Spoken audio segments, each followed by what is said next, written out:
Hi there, Rebecca from the Ukulele Sisters, and I'm going to do a quick video to show you how to sign in and how to get to your courses.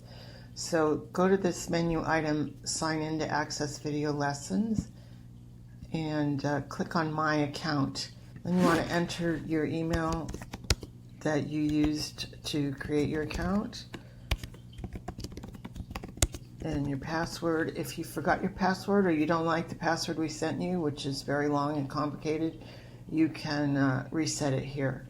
And now you're at the My Account page. See, it says My Account. To get to your courses, you click on Courses, not Memberships. So you click on Courses, and here will be all the courses that are in your account. Click on this triangle and it'll display the different modules. And you can just select whatever module you'd like to start with.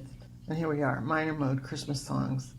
Now you can navigate around this course here in the sidebar, and you can also go to different courses in these green tabs. For example, this one. And it will take you to an overview page, and you can click on the module you want to go to. And here we are.